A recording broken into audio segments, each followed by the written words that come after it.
All right, let's get straight to the point.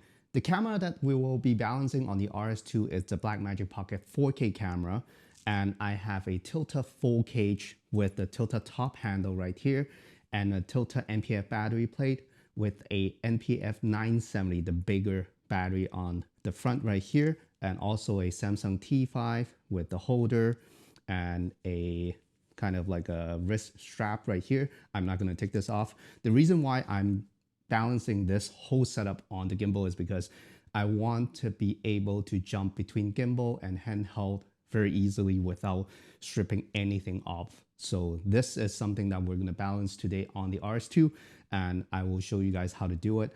It's barely doable, but it's acceptable, so don't worry too much. But we do need to use counterweight on this setup right here. There's no way that you don't use a counterweight and balance this setup right here. So this is the setup. And as you know, oh, by the way, I am using a Mikey 25mm f2.2 lens. This is a mini or micro cine lens.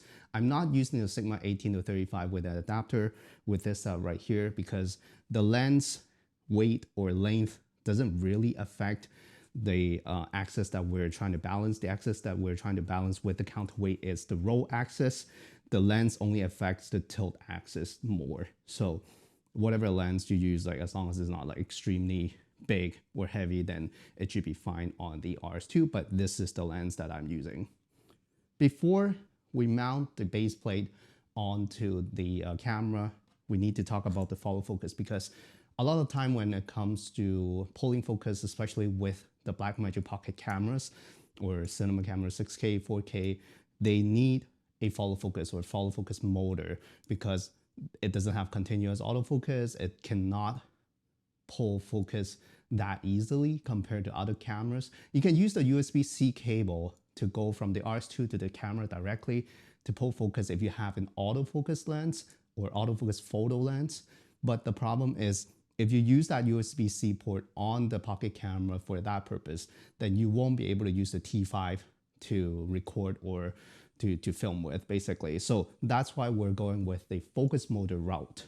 But one thing to keep in mind before you mount the parts of the focus motor from the RS2 onto the base plate and then onto the camera is try not to put this part. This is the part where you can use the rod and install the rod to have the focus motor basically something like this, if you can see it, like this. But if you mount this part directly onto the base plate, yes, they do have proprietary holes where you can just use the screw to mount this to the base plate and then mount the base plate to the camera. But this piece right here is not going to fit if you have a Tilta cage. So I don't know about SmallRig cage because I don't have a SmallRig cage for my Blackmagic Pocket 4K, not 6K, 4K. But then this setup right here, this will be hitting the bottom part of your cage. So this tiny little thing, the knob will be hitting the bottom of your cage. So there's no way that you can mount it like this if you're using the Tilta cage. So I'm going to show you how to do it because for some reason, I'm pretty sure the SmallRig one has it as well. At the bottom of the cage, right here, right below the lens, you have two holes. So this screw, the tiny screw that comes with this part of the gimbal actually fits this hole. So I'm pretty sure that's what these are for, but I've never done that before. But this is where I'm going to mount it because it worked. So what you need to do is there are 3 holes right here for you to put the screws. You can only put one because they don't fit, like they don't align perfectly. So you can only use 1 screw, but it will be tight enough. So don't worry too much. You want to put the screw into the middle hole right here, and you will go with the hole. If you're facing the camera, you'll go with the hole on the left. So if you're facing the camera, this is the one you want to put the screw in, not this one. So the one on the left. So you just need to put that in there. Use the Allen key that comes with the RS2. Just tighten it. Okay, that should be enough. And then what happened is now you are able to put this rod into this mount. And keep in mind, this rod is a smaller rod compared to the regular 15mm rod. I think this one is only 12 for some reason. I don't know why they want to use like a specific rod, because that means if you have a longer lens and you need a longer rod, then this one won't fit. So I have no idea why. I hope that they will sell longer rods, but for this lens right here, I can put it all the way down, hitting the cage, just like this. Yeah, just like that. And this is where you can mount the follow focus motor. The way I mount this one to be a little bit easier to kind of attach it to the gear of my lens is to mount it this way. So the motor is kind of like downward like this.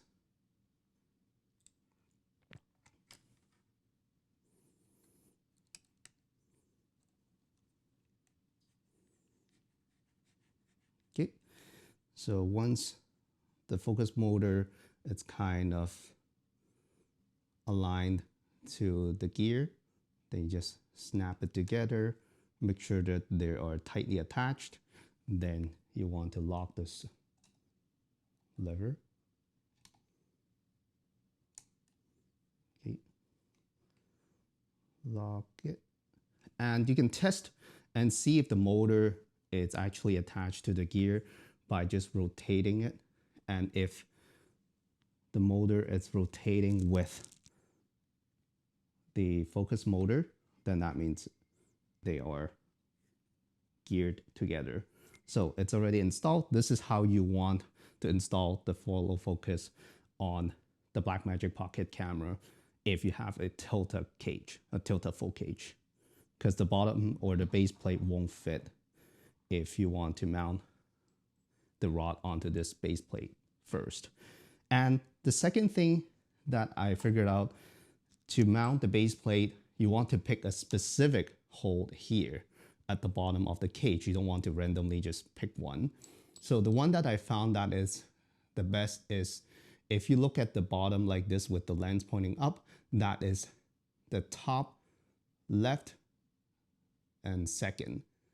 So this is the top left, go back to the right just by one. That's the mounting hole that you want to use to mount the base plate in order to have this side of the camera as close as you want or as close as you can to the right side motor. That is the tilt motor. The reason why you want to do that is because that will actually get the weight as close to the right side, because this setup, when it goes to the gimbal, it will be super heavy to the left. So that's why you want to get it as close as to the right. So the second top left, I would say, like, I don't know how you call it, but this is top left, and to the right, just one by like this. Okay, so just mount that one with the base plate. Again, tighten it as much as you can. This is how it should look like. It should be a little bit to the right, or no, not right, a little bit to the left. Sorry, I'm looking at the monitor.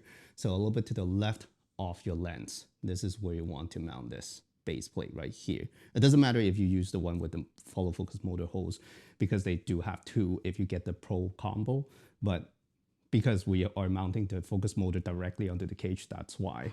So this is for the camera. This is for the camera setup. And now let's talk about how to balance it on the RS2.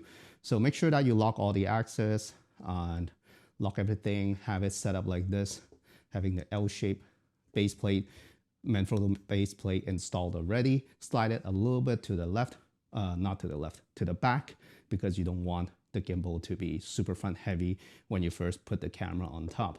So let's try to slide this guy in there.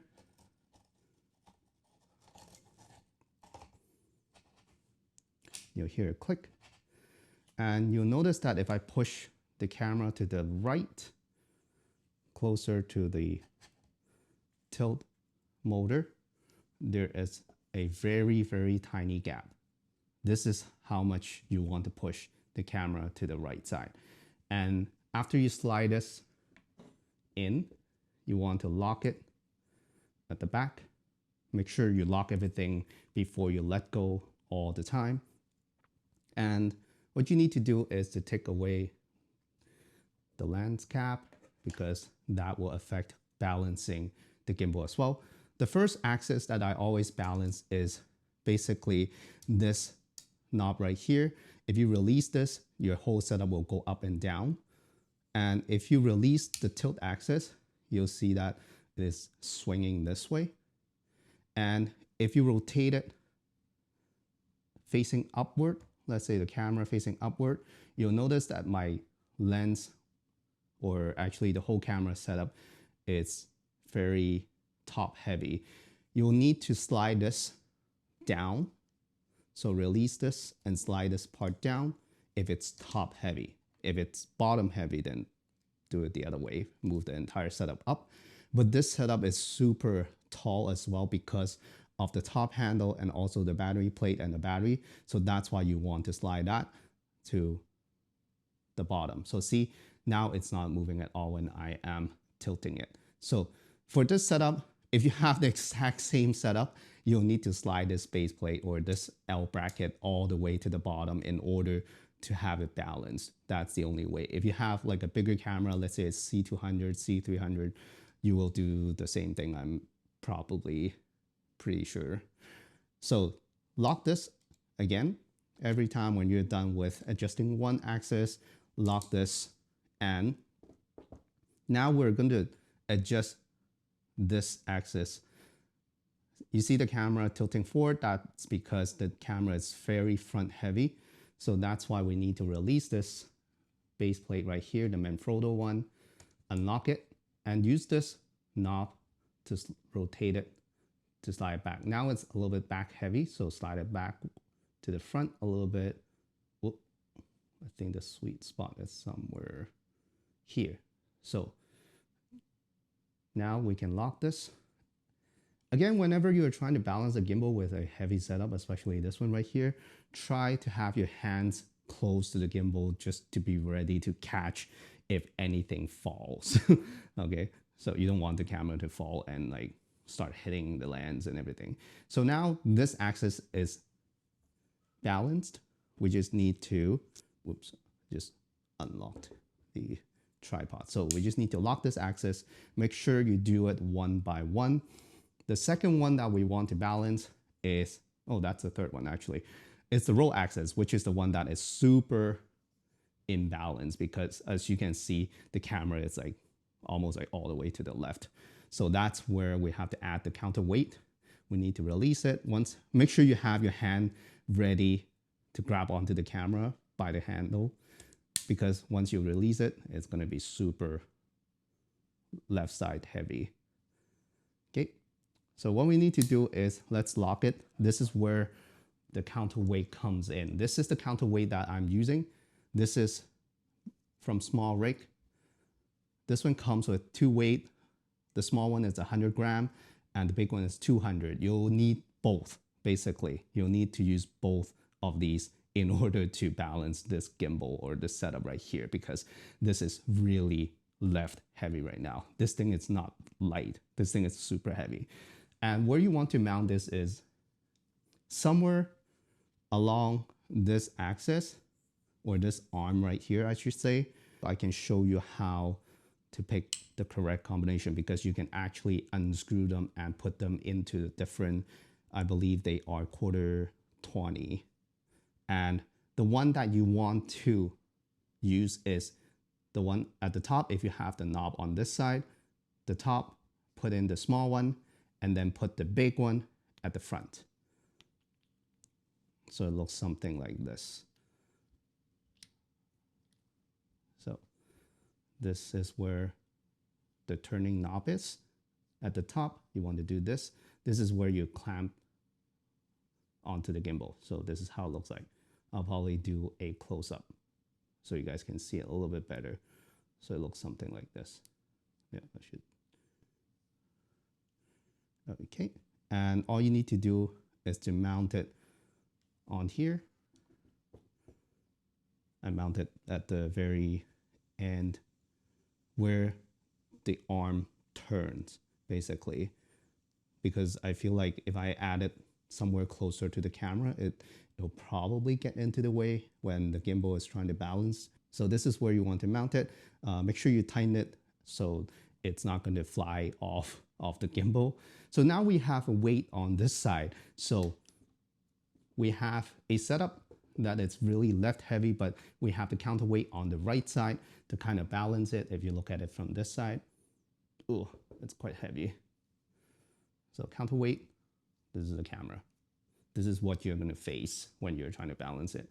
And most likely it's still gonna be a little bit left heavy if I release it right now, because the arm has not slided all the way to the right yet, but it's still better than before. It's not snapping to the left anymore.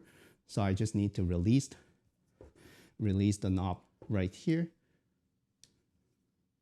And as you can see, it's still kind of left heavy. So I just need to slide this to the right until, expect yourself to slide this almost to the very end. Yep, just like this. And lock it. I'll show you guys how close it is. So this is how much left on the left side. So this is how far you need to push this arm in order to balance it. Now we just need to lock it, and we have one more axis to balance before we can turn on the gimbal. That is the pan axis right here. There is a lot of ways to do this. For some reason, some people said you have to point the camera forward. Oh, by the way, make sure you lock everything when you're doing something like this. Some people said that you have to point the camera forward in order to test if the axis is balanced. But if you do it this way, it's still telling the gimbal to counterbalance the imbalanced weight if it's like left heavy or right heavy. But the pan axis is actually for you to counterbalance the weight that is front heavy or back heavy when you are tilting it sideways. So that's why I always do this by holding onto the gimbal tightly, and I'll do it with this axis released after, but I'm just showing you. I'll do it sideways like this. Usually I do it on my lap because it's super heavy to do it like this. So I'll put it on my lap, and if the camera is rotating to the front like this, then that means I have to slide the arm to the back. If the camera is rotating to the back like this, that means I have to slide the arm to the front. That makes more sense than pointing the camera forward. So that's one thing. I forgot to connect the cable from the gimbal to the motor, but let's do it now. For focus motor, you have to plug it into the second one. So 1, 2, 3, plug it into the middle one. And you'll plug it into the focus motor. That's it. Most likely just one cable will not throw your balance off, but you still should always check and see if the balance is off. Oh, it seems like that one simple cable, it's throwing my roll axis off. So let's see if I can do this. Okay. All right, so let's try to balance the pan axis. Again, I always do it put in on my lap because it's almost like impossible to do it like with one arm holding it like this in the air and try to see if the camera is rotating. That's kind of too much for me. So I'm gonna release the pan axis. As you can see, it's gonna rotate. I'm gonna hold on to this handle, the top handle of my camera, and I'm gonna let go. You see that the camera is rotating forward. That means I have to shift the arm to the back because it's now front heavy for the pan axis. I think someone on Reddit mentioned that like you should point the gimbal forward to do this, but I don't think that makes sense. All right, so now after I slide the arm to the back, it's a little bit back heavy, so I need to slide it back to the front just by a little bit. You'll get used to it. Now it's still front heavy, or again front heavy.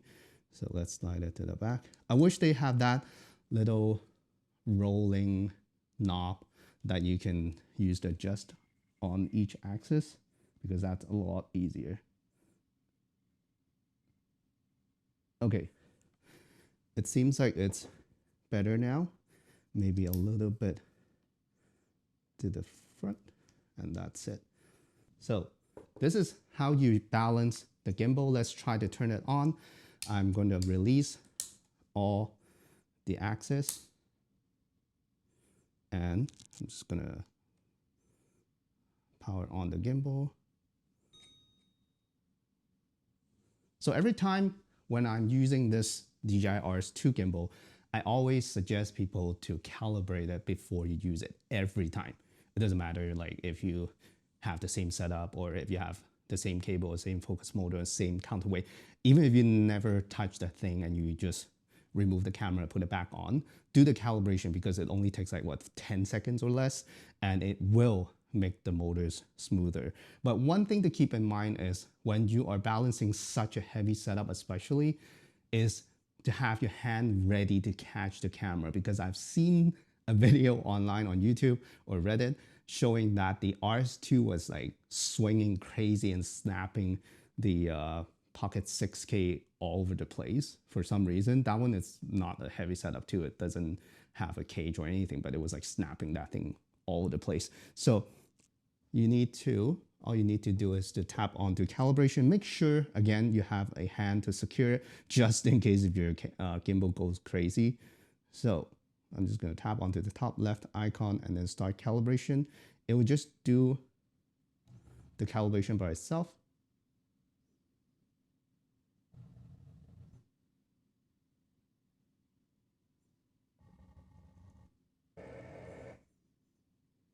It sounds super scary for the first time you do it, but that's okay. That's how it should sound like. Okay, let's go back. Now it's calibrated. And the setup, it's balanced. As you can see.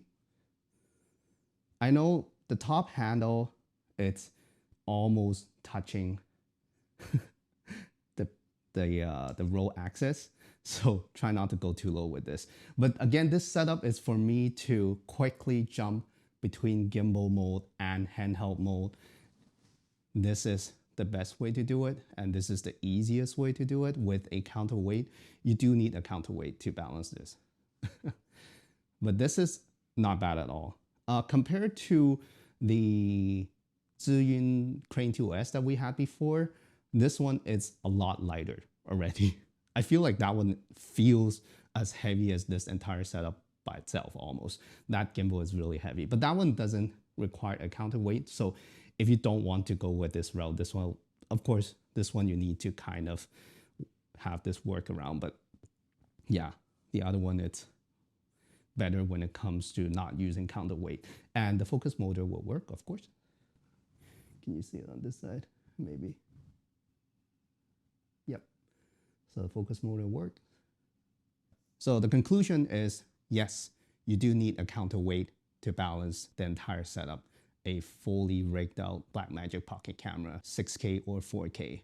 Yeah, that's it. This is just a video to show you guys how we do it. And if you have any other ways to do it, or easier ways or alternatives, let us know in the comment section below. Thank you so much for watching, and I'll see you in the next one.